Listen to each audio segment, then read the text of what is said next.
আসসালামু আলাইকুম ওয়া রাহমাতুল্লাহি ওয়া বারাকাতুহু। নাহমাদুহু ওয়া নুসাল্লি আলা রাসূলিহিল কারীম। আম্মা বা'দ। আউযু বিল্লাহি মিনাশ শাইতানির রাজীম। বিসমিল্লাহির রহমানির রহিম। রব্বি জিদনি ইলমা। রব্বি ইশরাহ লি সাদরি ওয়া ইয়াসসির লি আমরি ওয়াহলুল উকদাতাম মিন লিসানি ইয়াফকাহু কওলি। রব্বি ইয়াসসির ওয়া লা তু'আসসির ওয়া তাম্মিম বিল খায়র। আল্লাহর অশেষ মেহেরবানিতে আবার আমরা ক্লাসে উপস্থিত হতে পেরেছি। আমরা ডিআইসিএমএস তৃতীয় বর্ষের প্র্যাকটিস অফ মেডিসিন ক্লাস নিয়ে আলোচনা করছি।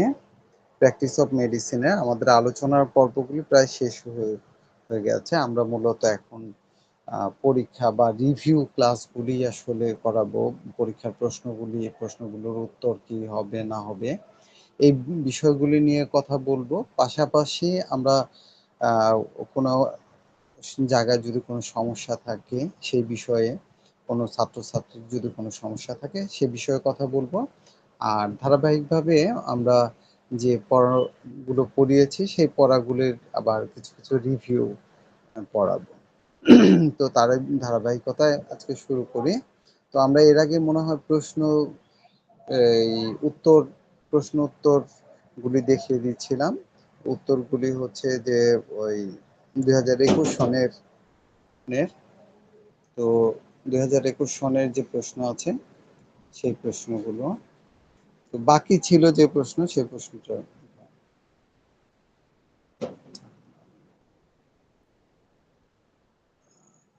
আচ্ছা ম্যাডাম, আপনি ওই যে কোন পর্যন্ত পড়া হয়েছিল আর মানে বাকি ছিল কি কি ওই প্রশ্নগুলো মনে আছে? সরি স্যার, আমি লাস্ট ক্লাসে অ্যাটেন্ড করতে পারি নাই। আচ্ছা, আপনার কাছে 2021-এর প্রশ্ন আছে ওখানে? জি স্যার, আচ্ছা, হ্যাঁ আমার 21-এর প্রশ্ন আছে স্যার। আচ্ছা, 21-এর প্রশ্ন থাকলে আমার 6 পর্যন্ত প্রথমে 3টা প্রশ্নের উত্তর আমি দিয়েছিলাম, পরে আবার বাকি 3টা। এরপর থেকে হয়তো আমি করে 7 নম্বর প্রশ্নটা কি?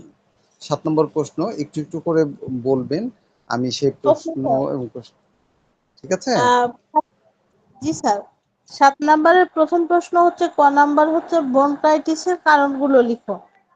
আচ্ছা আর স্যার সেকেন্ডটা আছে ল্যারিঙ্জাইটিসের ক্লিনিক্যাল ফিচার লিখো। আর গ হচ্ছে ল্যারিঙ্জাইটিস ও ফ্যারিঞ্জাইটিস ও আচ্ছা, ল্যারিঙ্জাইটিসের পার্থক্য একটা একটা লিখো। করে। আচ্ছা, খ নাম্বার হচ্ছে। ক নাম্বার হচ্ছে ব্রঙ্কাইটিসের কারণগুলো লিখো। আচ্ছা,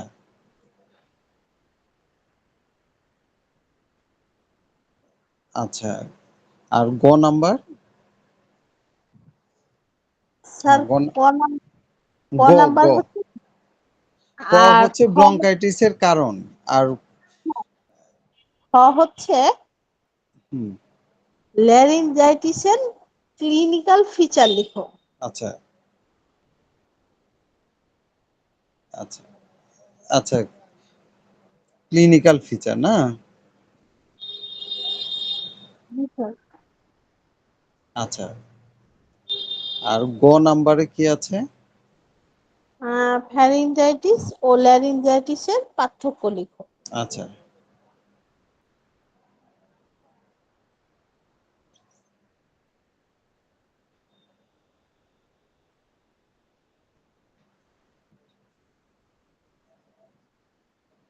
আচ্ছা, প্রশ্নগুলো আমি একটু নোট করে নিলাম, এখন আমি বলছি যে ব্রঙ্কাইটিস, তাই না? ব্রঙ্কাইটিসের কারণগুলো কি কি? আচ্ছা, ব্রঙ্কিয়াল ট্রি আমি এর আগে পড়িয়েছিলাম না? আগে জি স্যার, ব্রঙ্কাইটিস যদি, হ্যাঁ, অ্যানাটমিটা দেখি তাহলে আমাদের মানে অ্যানাটমিটা বুঝি তাহলে আমাদের পড়াতে সুবিধা হবে। যে ব্রঙ্কিয়াল ট্রি সম্পর্কে বলতে পারবেন? জি স্যার, আমি হ্যাঁ, একটু বলেন, আমি তারপরে।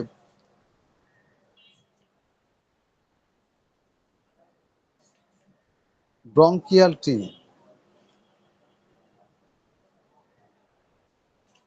ওকে স্যার, আমি 1 মিনিট পরে মানে হ্যাঁ, আচ্ছা আচ্ছা, আমি বলি। ঠিক আছে, না হলে আমি আমি বলে দিচ্ছি। আমাদের স্যার মনে করেন যে নর্মাল, রেস্ট। স্যার নর্মালি যেটা হচ্ছে আমাদের ব্রোনকাইটিস হচ্ছে যে নালীটা, মানে যে পাইপটা আছে যার মধ্যে বাতাসটা হচ্ছে করে, সেটা ট্রাকিয়া। আর ট্রাকিয়ার 2 ভাগে যেটা বিভক্ত হচ্ছে, সেখানে ক্ষুদ্র ক্ষুদ্র যে শাখা প্রশাখা আছে সেটা ফুসফুসে প্রবেশ করে, এবং এটাকেই নর্মালি ব্রোনকাই বলা হয়। এবং এটা হচ্ছে, ব্রোনকাইটা এমন একটা জিনিস যেটা হচ্ছে বায়ুনালীর মধ্যকার শস্যিক ঝিল্লির প্রদাহ যেটা হয় সেটাকে ব্রনকাইটিস বলে। তার মানে আমরা নর্মালি যে শ্বাস প্রশ্বাসটা নিই এই ব্রনকায়ের মাধ্যমে নিয়ে থাকি, নর্মালি এটাই আমি জানি। হ্যাঁ, সুন্দর বলেছেন। অর্থাৎ প্রথম যে মূল মূল আছে ব্রাঞ্চটা, এটা হচ্ছে টাকিয়া। কিন্তু টাকিয়ার পরে যে শাখা প্রশাখাগুলো আছে, ট্রি মানে কি গাছ না? ব্রঙ্কাইটি বলতে এটা আসলে মানে বোঝানোর জন্য বলছি যে গাছের মতো ডালপালার মতো যে আমাদের লাংসের মধ্যে বিভিন্ন মানে শাখা উপশাখাগুলি আছে, এই ব্রঙ্ক মানে এই ট্রাকিয়ার পরের যে মানে অংশগুলো ব্রাঞ্চগুলো, এটা হচ্ছে ব্রঙ্কাই। আর এটার প্রদাহই হচ্ছে ব্রঙ্কাইটিস। ঠিক আছে, আমরা পড়েছি যে কোথাও যদি প্রদাহ থাকে তাহলে সেটা তার সাথে আইটিস যোগ হয়। তো তাহলে এর যে শাখা প্রশাখাগুলি আছে, এই শাখা প্রশাখাগুলো দ্বারাই কিন্তু আমাদের পুরো লাংটা মানে বায়ু আসা যাওয়া করে, শ্বাস প্রশ্বাস আমরা গ্রহণ করি এবং ছেড়ে থাকি। এর মাঝে যে মিউকাস মেমব্রেন থাকে, মিউকাস মেমব্রেন হচ্ছে মিউকাস শ্লেষ্মিক ঝিল্লি, মানে এক ধরনের জেলি লাইক পদার্থ বা আঠালো পদার্থ। এটা যদি না থাকতো, একদম শুষ্ক থাকতো, তাহলে আমাদের শ্বাস প্রশ্বাসে বা এটা নড়াচড়ায় যে ঘর্ষণ হয়, এতে সমস্যা তৈরি হতো। তো এখানে এক ধরনের একদম জেলি লাইক এক ধরনের সাবস্টেন্স থাকে। এই জায়গাতে যদি প্রদাহ হয়, এই মানে পাইপলাইনের ভিতরে, মানে এই যে ব্রঙ্কাইটিস যেখানে শ্বাস প্রশ্বাস নেই, তাহলেই এটাকে আমরা ব্রঙ্কাইটিস বলবো। হ্যাঁ, এর কারণগুলো যদি ধরি যে এটা কি কি কারণে হয়, তাই না? কারণ অনেকগুলি কারণ হতে পারে। তার মধ্যে ধরেন যে জীবাণু আক্রমণ, বৃষ্টিতে ভেজা, তারপরে ইমিউনিটি দুর্বল হয়ে যাওয়া, তারপরে মনে করেন যে আশেপাশে কোনো একটা অঙ্গের লাংসের ধরেন যে ট্রাকিয়াতে ইনফেকশন হলো, সেই ইনফেকশনটা ছড়িয়ে পড়ে এখানে ইনফেকশন হতে পারে। হাম, টাইফয়েড, ইনফ্লুয়েঞ্জা, কাশি ইত্যাদি বিভিন্ন রোগের কারণেও এখানে কি প্রদাহ তৈরি হতে পারে। তো এরকম যে আপনার নিউমোকক্কাস, স্টেপ্টোকক্কাস, নিউমোকক্কাস এর দ্বারাই এই ধরনের এই ব্যাকটেরিয়াগুলোর দ্বারাই কক্কাই দ্বারাই সাধারণত এখানে ইনফ্লামেশন বা প্রদাহ তৈরি হয়। এবার কারণগুলো মানে বুঝতে পারছেন যে কি কি কারণ? একজন জি হতে স্যার। পারে মানে শরীর অনেক দুর্বল, সে সামান্য কারণে কিন্তু সামান্য একটু ঠান্ডাতেই আক্রান্ত হতে পারে। বৃষ্টিতে ভিজে, ঠান্ডা পানিতে ভিজে, এই যে যেমন এখন এখন বর্তমান সময়ে হঠাৎ করে গরম, আবার হঠাৎ করে ঠান্ডা, এরকম হচ্ছে না শরৎকালীন সময়ে? তো এই গরমের মধ্যে আবার যখন বৃষ্টি হয় ঠান্ডা, তো কেউ ভিজে যদি দেখা যাচ্ছে যে ঠান্ডা লেগে তা সে আক্রান্ত হতে পারে। অথবা গরম, প্রচন্ড গরম কিন্তু ঘেমে গেছে, ঘেমে যাওয়ার পর ফ্যানের নিচে অথবা এসিতে চলে গেল, ওইখান থেকে ঠান্ডা লেগে এই ধরনের আক্রমণ হতে পারে।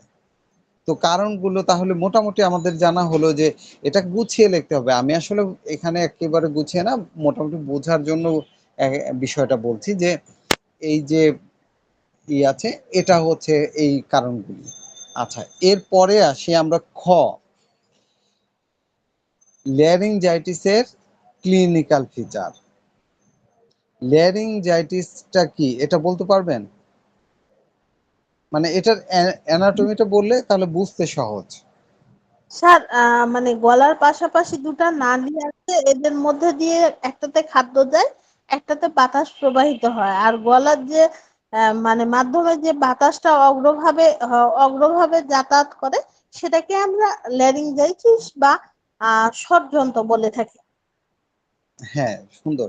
মানে আমাদের এই যে প্রথমে তো নাকের পেছনের অংশে এখানে দুটো সংযোগ স্থল আছে। এই মানে এখানে কয়েকটাই আছে, ল্যারিংস, ফ্যারিংস, তারপরে হচ্ছে টাকিয়া। তো এই ল্যারিংস যে অংশটুকু, এই অংশটুকুতে যদি প্রদাহ হয় তাহলে সেটাই হচ্ছে ল্যারিঞ্জাইটিস, তাই না? আচ্ছা, এবার আসা যাক যে আমাদের প্রশ্নে আসছে যে ল্যারিঞ্জাইটিসের ক্লিনিক্যাল ফিচার। আচ্ছা, ল্যারিঞ্জাইটিস মানে এটাকে বাংলা যদি বলি ষড়যন্ত্রের প্রদাহ। তো এটা যদি হয় তাহলে আমরা আহ, কি কি লক্ষণ পেতে পারি বা কি কি লক্ষণ হতে পারে বলতে পারবেন? জি স্যার, নর্মালি যখন আমাদের ঠান্ডা লাগে বা এই প্রবলেমটা দেখা দেয়, তখন দেখা যায় যে এটা গলা শুষ্ক হয়ে যায়, বেদনা হয়, কি হয়, খুসখুসে কাশি হয়। তারপরে হচ্ছে অনেক সময় আমাদের বলি না সবটা ভেঙে গেছে বা বা বসে যাওয়া, এটা বলে মানে সর্বভঙ্গ হয়। তারপরে তার বুঝতে কষ্ট হয়, কথা বলতে কষ্ট হয়, বিরক্তিকর কাশি হয়। আর দেখা যায় যে ষড়যন্ত্রের মধ্যে মনে হয় যে একটা তার শস্যির ঝিল্লি মনে হয় যে আটকে আছে, এরকম দেখা হয়। আর পুরাতন রোগ হয় তখন বেদনাটা খুব একটা থাকে না, গলাটা কর্কশ হয়ে যায়। কিন্তু যখন গ্রীষ্মকাল বা ঋতু পরিবর্তন হয় বা বর্ষা হয় বা ক্রনিক পর্যায় হয়, তখন দেখা যায় তার গলাটা হচ্ছে যে গভীর হয়ে যায়, ক্ষত হয়ে যায় এবং ব্যথা থাকে, এইরকম। আচ্ছা, হ্যাঁ, প্রথমে আমরা এখানে যদি এর ক্লিনিক্যাল ফিচার বলি, ক্লিনিক্যাল ফিচার বলতে যে লক্ষণগুলি আমরা পাই সেই লক্ষণগুলো, এটা অ্যাকিউট হতে পারে অথবা ক্রনিক, দুই ধরনের। অ্যাকিউট হচ্ছে যে তরুণ অবস্থায় যদি ধরি তাহলে অ্যাকিউট, আবার পুরাতন অবস্থায় মানে দীর্ঘদিন যদি ভোগ করার পরে হয় তাহলে সেটা ভিন্ন। অ্যাকিউট অবস্থায় কি আপনি যে কথাগুলো বললেন যে কি হতে পারে, যে গলার ভিতরে বেদনা, সুরসুর ভাব, কাশি, গলার স্বরভঙ্গ, এই অবস্থাটা হতে পারে। ক্রনিক অবস্থায় হতে পারে।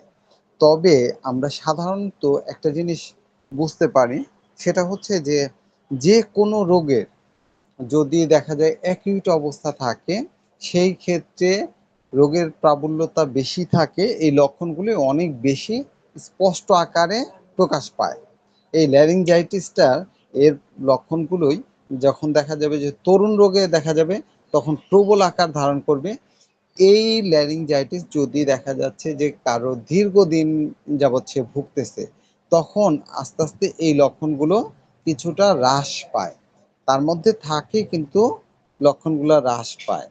তো এর মধ্যে মনে করেন যে এই তরুণ অবস্থার যে লক্ষণগুলো, এই লক্ষণগুলো আমরা মানে যখন ক্লিনিক্যাল ফিচার চাবে, আমরা তরুণ অবস্থার যে লক্ষণগুলো এগুলি আমরা প্রকাশ করতে চেষ্টা করব বেশি। ঠিক আছে? কারণ হচ্ছে জি যে স্যার। আচ্ছা, ক্রনিক অবস্থার লক্ষণগুলো আমরা অনেক সময় পেতে পারি, অথবা কিছু লক্ষণ এমনি বিলুপ্ত হয়, সে আক্রান্ত। তাহলে মনে করেন যে আমরা 5টা প্রধান লক্ষণ কি কি পেলাম, যে গলা ব্যথা, ওই জায়গাটা ফুলে যাওয়া, কর্কশ হয়ে যাওয়া, তারপর স্বরভঙ্গ হয়ে যাওয়া, আপনার ঢোক গিলতে আহ, কষ্ট হয়, কথা বলতে কষ্ট হয়, একটা সাধারণত অস্বস্তি বোধ বা আপনার সেনসিটিভিটি থাকে। এই ধরনের লক্ষণগুলো আমরা এর মাঝে অবশ্যই পাবো, তাই না? আচ্ছা, এরপরে এইভাবে মনে করেন যে আপনার প্রশ্নটা যখন উত্তর দিবেন, একটা বিষয় খেয়াল রাখবেন যে আপনার কত মার্কের প্রশ্ন। মার্ক যদি কম হয় তাহলে ধরেন যে 5 মার্কের প্রশ্ন, তাহলে 7-8টা থেকে 10টা মানে লক্ষণ বা ক্লিনিক্যাল ফিচার দিলেই হয়। এখন 15 মার্কের হলে যদি আপনি 5টা দেন তাহলে কি হবে? হবে না। সেই ক্ষেত্রে অবশ্যই আপনার এই মনে করেন যে এর সাথে আনুষঙ্গিক কোনো কিছু যোগ করে হলেও লক্ষণগুলো বাড়াতে হবে। এটা প্রশ্নের চাহিদার উপরে ভিত্তি করে উত্তর লিখতে হবে। আচ্ছা, এবার আসা যাক ল্যারিঞ্জাইটিস এবং ফ্যারিঞ্জাইটিসের মধ্যে পার্থক্য। আচ্ছা, এটা কি বলতে পারবেন যে ল্যারিঞ্জাইটিস এবং ফ্যারিঞ্জাইটিসের মধ্যে পার্থক্যটা কি? জি স্যার। কারণ বলেন। হ্যাঁ। ল্যারিঞ্জাইটিস হচ্ছে আহ, এটা তো হচ্ছে গলনালীতে প্রবেশের, এজন্য এটা হুম। সংকুচিত গর্ত পরিণত হয়। আর হুম। ফ্যারিঞ্জাইটিসের হচ্ছে গলাটা অনেকটা ত্রিভুজ আকৃতির হয়, এজন্য এখানে আঙ্গুল ঢোকানো যায়, সেটা হচ্ছে ফ্যারিংজাইটিস। এখানে অভ্যন্তরীণ শ্বাসিক ঝিল্লি থাকে। আর 2 নাম্বার দেখা যায় যে গলায় ঠান্ডা লাগলে বা গলার মধ্যে যে কোনো উত্তেজিত গ্যাস প্রবেশ করলে সে জায়গায় হচ্ছে ঘাম নিঃসরণ বন্ধ হয় এবং অতিশয় গরম অনুভব হয়। আর হচ্ছে ল্যারিঞ্জাইটিসে হয় যে জোরে চিৎকার করলে, বক্তৃতা দিলে গলার মধ্যে প্রদাহ শুরু হয় এবং সেখানে ঠান্ডা লাগা বা এক টাইপের পিয়া দেখা যায়, মানে একটা টাইপের হুম। ক্ষত দেখা যায় বা ব্যথা হয়। আর ফ্যারিঞ্জাইটিসে হচ্ছে রোগীর গণনালী, টনসিল, আলাজিবা, প্যালেট সবই আক্রান্ত হয়। আর ফ্যারিঞ্জাইটিসে দেখা যায় যে স্বরটা কর্কশ হয়ে গেছে এবং ভেঙে গেছে। আর হচ্ছে এর ল্যারিঞ্জাইটিসের ভাবি ফল রোগের কারণের উপরে নির্ভর করে। আর ফ্যারিঞ্জাইটিসের ভাবি ফলটা হচ্ছে শুভ হয়। এই তো। আচ্ছা, খুব সুন্দর করে মানে হ্যাঁ, কি বলবো যে হাততালি দেওয়ার মতো খুব সুন্দর করে বর্ণনা করেছেন। তবে আপনার পরীক্ষার খাতায় যখন লিখবেন তখন অবশ্যই একটা কাজ করবেন, একটা টেবিল এঁকে লিখবেন। অনেক সময় অনেকে এই প্রশ্নটা আপনি যে কথাগুলো বলেছেন উত্তরটা একেবারে কারেক্ট, সুন্দর, হ্যাঁ, কিন্তু আপনি যদি এটা মানে গদ বাঁধা ভাবে লেখেন নাম্বার কম দিবে। একটা টেবিল আকারে কি আপনি মনে করেন যে ডান পাশে একটা ওই যে দাগ দিলেন, ওইখানে পয়েন্ট দিলেন 1 2 3 4 5, বাম পাশে তারপরে ল্যারিংজাইটিস উপরে লিখলেন ল্যারিংজাইটিস, মাঝখানে একটা দাগ দিয়ে আবার এই পাশে উপরে ফ্যারিংজাইটিস, এভাবে দাগ দিলেন। দাগ কেটে একটা টেবিল করে ছক করে যদি আপনি এই উত্তরটা দেন তাহলে টিচাররা অনেক খুশি হয় এভাবে লিখলে, এবং এভাবে লিখলে নাম্বার বেশি পাওয়া যায়। মানে পার্থক্য যে কোনো জায়গায়, শুধু এটার কথা বলছি না, যত জায়গায় আপনার পার্থক্য চাবে সেই পার্থক্যটা কখনোই গদ বাঁধা লিখবেন না। মানে আপনারা লিখে আসছেন বা অন্য জায়গায় পড়ে আসছেন, তারপরেও আমি মানে বিষয়টা জানানো বা বোঝানোর জন্য বলছি যে অবশ্যই একটা টেবিল তৈরি করে তারপর লিখবেন।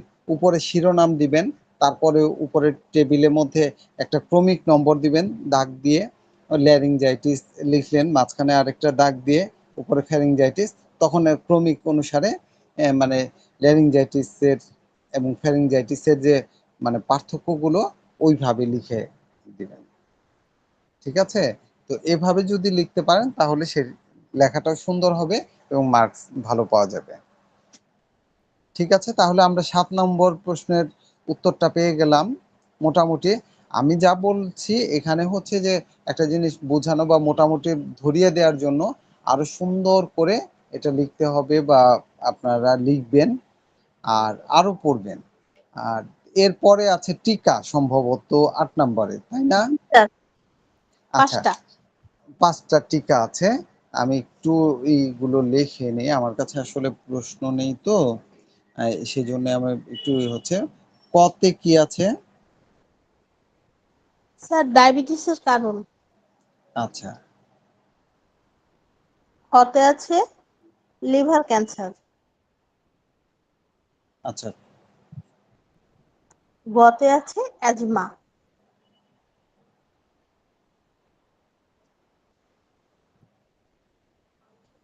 আচ্ছা, তারপরে? হতে আছে একজিমা। আচ্ছা। আর তারপরে আছে রুমা। ডার্মাটাইটিস। আচ্ছা।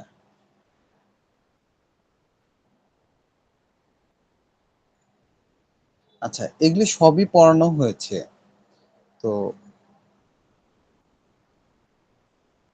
পড়ানো হয়েছে তো। প্রশ্ন আসলে একটা জিনিস খেয়াল রাখবেন, আমি আপনাদের বলে দিচ্ছি। আপনার অনেকেই এই কাজটা করে, প্রথমেই দেখা যায় যে 8 নম্বর প্রশ্ন লেখে, মনে হয় যে না এখানে 3 4টা তো পারি, আর 2 একটা বানায় লিখবো বা ই করবো, এটা লিখি। আপনারা যদি পারেন টিকাটা ধরবেনই না, ছেড়ে দিবেন। এটা এই জন্যে যে টিকাতে লিখতে হয় অনেক বেশি। যদি অন্য প্রশ্ন কমন না পড়ে তখন লিখবেন, কারণ টিকাতে প্রত্যেকটা আপনার মনে করেন যে এই কত মার্কের, 15 মার্কের প্রশ্ন, তাই না? 3 জি স্যার, 15 3 5 75। 15।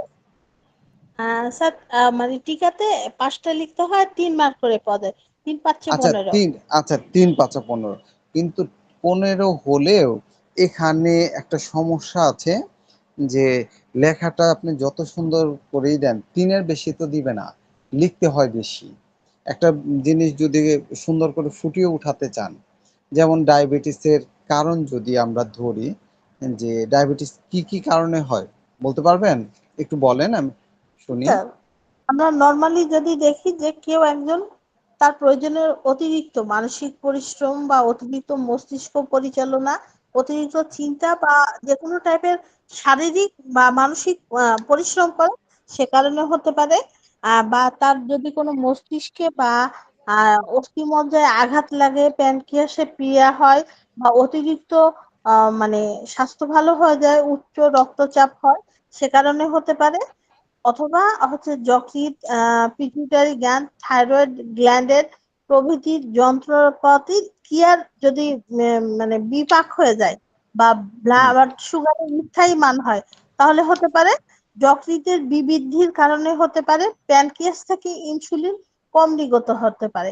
আর একটা নরমালি আছে, যদি কোথাও বংশগতভাবে বাবা মা কারো হয়ে থাকে, তাহলে তার বাচ্চা কাচ্চা হওয়ার একটা পসিবিলিটি থাকে। আচ্ছা, এটা হচ্ছে মনে করেন যে অনেক বড় করে লিখেছেন, সুন্দর। কিন্তু এছাড়া আপনার অতিরিক্ত চিন্তা, এটা হতে পারে মানসিক পরিশ্রম। একজন মনে করেন যে শারীরিক পরিশ্রম করে না, মানসিক পরিশ্রম করে, অতিরিক্ত খায়। কিন্তু সে মনে করেন যে কায়িক পরিশ্রম করে না। এটা একটা হতে পারে।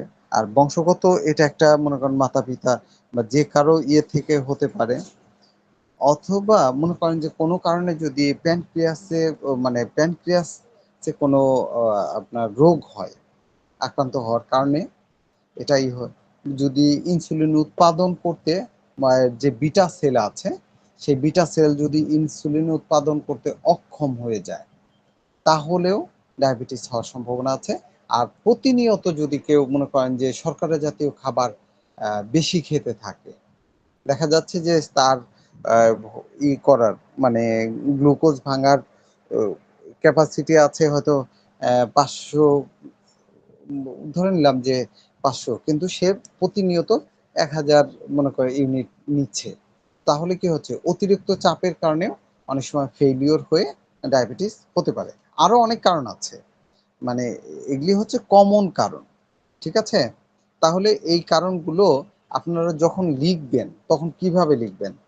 কখনোই এক প্যারার মধ্যে গদ বাঁধাভাবে লিখবেন না। আমি কিছু কিছু কথা বলি, এই কথাগুলো একটু মনোযোগ দিয়ে শুনবেন। সেটা হচ্ছে, মনে করেন যে উপরে লিখলেন ক, ওই 8 নং প্রশ্নের উত্তর ক, ডায়াবেটিসের কারণ। এটা লিখে মানে ক্রমান্বয়ে আপনারা লিখবেন যে আপনার যে কারণগুলি লিখছেন, 1 2 3 4 অথবা স্টার মার্ক দিয়ে বা অন্য একটা চিহ্ন দিয়ে পর পর পর পর নিচের দিকে সাজিয়ে, আপনাদের খাতা টাকা দিয়েছেন লুজ নিতে বা খাতা নিতে, তো কার্পণ্যতার কোনো কিছু নেই। অবশ্যই মনে করেন যে সুন্দর করে গদ বাঁধা না লিখে এটা যদি পরপর সাজিয়ে লেখেন, তাহলেও না মার্ক বেশি আসবে। আপনি চিন্তা করেন যে প্রত্যেকটা জায়গা থেকে যদি আপনি এক এক করে নাম্বার বেশি পান, এভারেজে গিয়ে কিন্তু আপনি অনেক নাম্বার বেশি পাবেন। আর এক এক নাম্বার যদি কম পান, তাহলে কিন্তু আপনি অনেক নাম্বারই কম। একই লেখা, মনে করেন একই সমান লেখা, একজনে গদ বাঁধা লিখলো, আরেকজনে সুন্দর করে সাজিয়ে ক্রমান্বয়ে লিখলো, তাহলে ক্রমান্বয়ে যে লিখেছে সে নাম্বার অর্ধেক হলে বা এক হলেও বেশি পাবে। আমার কথাটি কি বুঝতে পারছেন? জি স্যার। মানে আমি যে মানে যে কথাটা বলছি, একই সমান আপনি যে উত্তরটা দিয়েছেন এই উত্তরটাই ক খ গ ঘ এভাবে, বা 1 2 3 4 বা স্টার স্টার, মানে এভাবে নাম্বারিং করে, মনে করেন ছোট ছোট এই যে লাইন বাই লাইন বা প্যারা করে যদি আপনি লেখেন, তাহলে এটা আপনি বুঝতে পারবেন খুব সহজে। কিন্তু কোনো কারণে যদি দেখা যাচ্ছে যে আপনি প্যারা করে লিখেননি, তাহলে আপনার বুঝতে একটু অসুবিধা হবে। ঠিক আছে? তো এই জন্যে এর পরের প্রশ্নটা, আচ্ছা, এর পরের প্রশ্নটা বলেন তো। Sir liver cancer. আচ্ছা, লিভার ক্যান্সারের আহ, আচ্ছা, লিভার ক্যান্সার সম্পর্কে মানে টিকা যে আছে আপনি বলেন তো একটু। স্যার লিভার ক্যান্সার নর্মালি যে লিভারে কোষগুলো থাকে সে কোষগুলো অসুস্থ হয়ে পড়ে এবং হচ্ছে ক্রম পরিবর্তন হতে থাকে লিভারের এপিথেলিয়াম টিস্যু থেকে এক প্রকার দূষিত পদার্থ ওভুন বা এক টাইপের টিউমারের সৃষ্টি করে এই মানে ক্রমবর্ধমান মাংসপিণ্ড লিভারের স্বাভাবিক টিস্যুগুলোকে নষ্ট করে ফেলে এবং ওভুন বা টিউমারটি বড় হয়ে মানে রক্তবাহ ও স্নায়ু কোষের প্রাচুর্য ঘটে। অবশেষে টিউমারটির উপর স্তরে ক্ষত এবং ক্ষত সৃষ্টি করে এবং অত্যন্ত দুর্গন্ধযুক্ত হয় এবং রক্তস্রাব হতে পারে। একে আমরা নরমালি লিভার ক্যান্সার বলে থাকি। আর এর লিভার ক্যান্সারের ভাবিফলটা ভালো না। এটা রোগীকে ক্রমেই মৃত্যুর দিকে মানে ঝুঁকায় ফেলে বা ক্রমেই সে মৃত্যুগ্রহণ করে। জি, আচ্ছা। তো লিভার ক্যান্সারও ঠিক একইভাবে আপনি মানে সুন্দর করে ওই ক্রমান্বয়ে সাজিয়ে লিখবেন। এরপরে আছে অ্যাজমা, তাই না? অ্যাজমা সম্পর্কে বলেন তো একটু।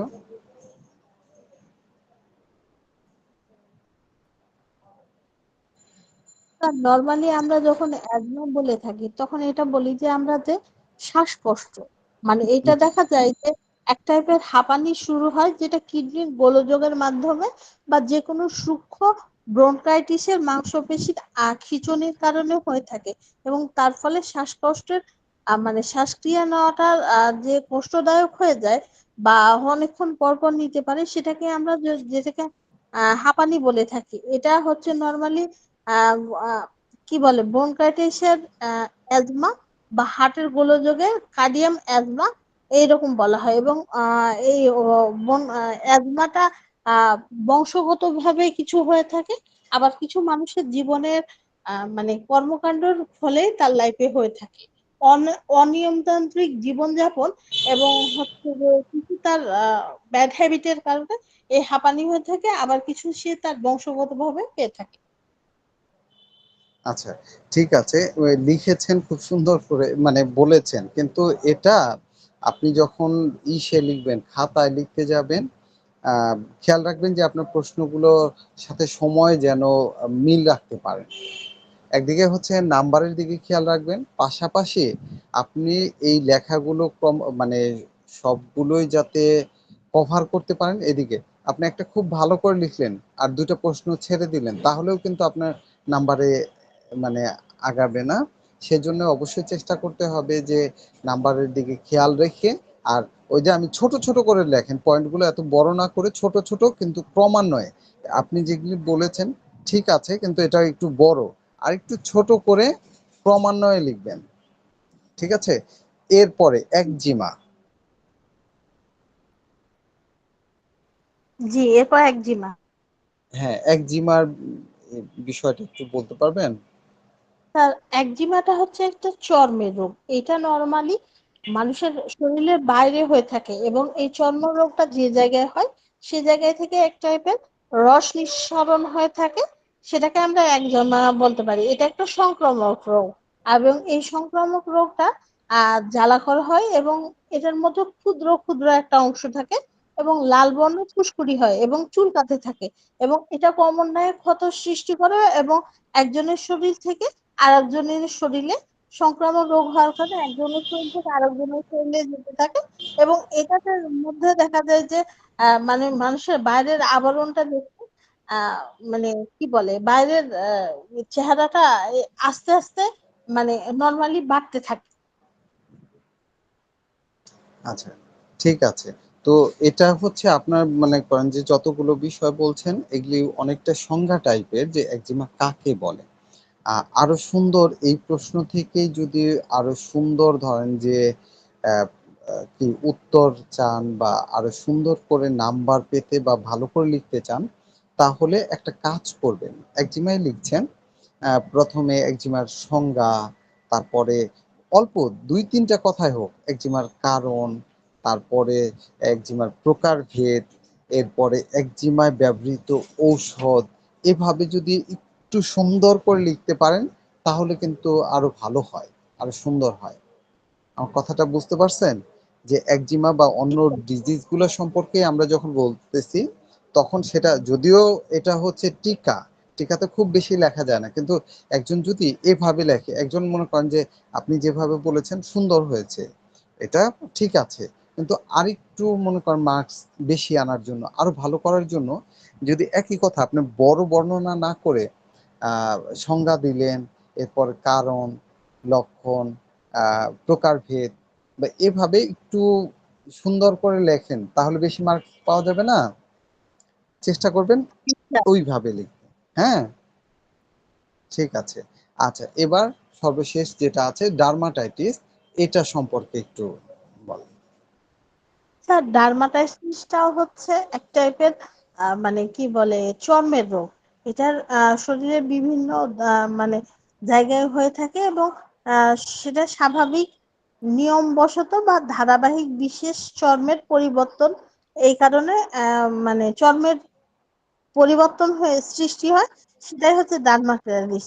আর এটার কারণ হচ্ছে বিভিন্ন টাইপের মানে জীবাণুনাশক সংক্রামক বা বাইরে অতিরিক্ত তাপ বা যে কোনো ধরনের অ্যাসিড টাইপের জিনিসের জন্য বা আঘাত পড়ার কারণে সৃষ্টি হয়ে থাকে। এটা যদি দেখা যায় যে সে জায়গাটা একটা আরক্তিমতা থাকে, উত্তপ একটা ভাব থাকে, স্ফীতি থাকে, আবার বিভিন্ন টাইপের বেদনা থাকে। এর ভাবি ফল হয় কি, এটা ভয়ের তেমন কোনো কারণ নয়, ভালোভাবে পরিচর্যা করলে বা পরিষ্কার পরিচ্ছন্ন থাকলে এই রোগটা ভালো হয়ে থাকে। আর হোমিওপ্যাথিতে কিছু ওষুধ আছে যেগুলো ব্যবহার করলে এটাকে নির্মূল করা যায়, যেমন বেলোডোনা, আর্নিকা, অ্যাপিসমেল, হিপাসালফার, লিডাম্পাল, এরকম অনেক ওষুধ আছে ইত্যাদি। আচ্ছা, হ্যাঁ, আমি এই কথাটাই মনে করেন যে সংজ্ঞাটা লিখেন, এর কারণ, মেডিসিন, চিকিৎসাতে মনে করেন যে করণীয়, বর্জনীয়, এভাবে একটু গুছিয়ে, মানে অনেক বড় না, যেহেতু টিকাতে মার্কস কম, আমি প্রথমে বলেছি যে অন্যান্য প্রশ্ন পারলেও আগে অন্যান্য প্রশ্ন দিবেন, যদি না পারেন তাহলে টিকা ধরবেন, কারণ টিকাতে লিখতে হয় অনেক বেশি। আমি কেন না করেছি যে প্রথমে আপনারা টিকা লিখবেন না বা দিবেন না, সেটার প্রধান কারণ হচ্ছে যে টিকাতে আপনার অন্যান্য প্রশ্নের তুলনায় বেশি লিখতে হয়, মার্কস ভালো পাবেন কিন্তু অনেক বেশি লিখতে হবে। আর সবাই মনে করেন যে আপনি যেভাবে লিখলেন বা একটা গোছানো বা ওই টিকার মধ্যে একভাবে গদ বাঁধা লেখা আছে ওইভাবে লিখলেন, কিন্তু এই টিকাটাই যদি আমি যেভাবে বলছি যে প্রথমে ১-২ লাইনে এর সংজ্ঞা, তারপরে কারণ, জাস্ট মূল মূল যে কারণগুলি আছে একটা একটা করে লাইনে, তারপরে ধরেন যে লক্ষণ, তারপরে এর চিকিৎসা বা হোমিওপ্যাথিক মেডিসিন, আনুষঙ্গিক কাজ, আর ভাবি ফল থাকলে ভাবি ফল, মানে এভাবে যদি একটু গুছিয়ে, মানে একই লেখা, লেখা অনেক বেশি না, হয়তো ১ পৃষ্ঠা বা ২ পৃষ্ঠার মধ্যেই এভাবে যদি গুছিয়ে আনতে পারেন, তাহলে এই লেখাতে আপনার মার্কস আরো বেশি পাবেন। আমার কথাটা বুঝতে পারছেন? জি স্যার, বুঝেছি। হ্যাঁ, এর আগে তো ওইভাবেই লিখে গেছেন, কিন্তু চেষ্টা করেন একটু ভ্যারাইটিস, মনে করেন যে ১০টা খাতা দেখলো একজন স্যার, কিন্তু সবারটা একই রকম, একই জিনিস, একই, কিন্তু আরেকজনের যদি আমি যেভাবে বললাম যে একটু ভিন্ন, তাহলে অবশ্যই ওই স্যার চিন্তা করবে যে না, এই যেহেতু ভিন্ন, সে নিজের মেধা থেকে লিখেছে, এইভাবে সুন্দর করে লিখেছে, একে একটু মার্কস বেশি দেই। এটা প্রত্যেক স্যারেরই একটা চিন্তায় আসে বা একটা ভাবনায় আসে। তো ঠিক আছে, আমি মানে আজকে তো মোটামুটি এটা হলো, এরপরে 2021-এর প্রশ্নগুলো হলো, তাই না? এরপরে তাহলে 19-এর যে প্রশ্নগুলো আছে আমরা সেটা নিয়ে আলোচনা করব। এভাবে ধারাবাহিকভাবে ধরেন যে এই প্রশ্নগুলো যদি আমাদের সলভ হয়ে যায়, তাহলে দেখা যাবে যে এই পরীক্ষার সময় আমরা এই বিশেষ করে এই সাবজেক্টটা খুব সহজেই লিখতে পারবো বা বলতে পারবো। ঠিক আছে? জি স্যার, আমি কি আচ্ছা, আপনার মেসেঞ্জারে কি বলে 19 সালের প্রশ্নটা দিয়ে দিব? হ্যাঁ, দিয়ে দিতে পারেন, দিলে ভালো হয়। আপনি যদি অন্যান্য স্যার প্রশ্নগুলোও রেকর্ডিং কি অফ থাকে, করবো আমি? হ্যাঁ, অফ করে দেন।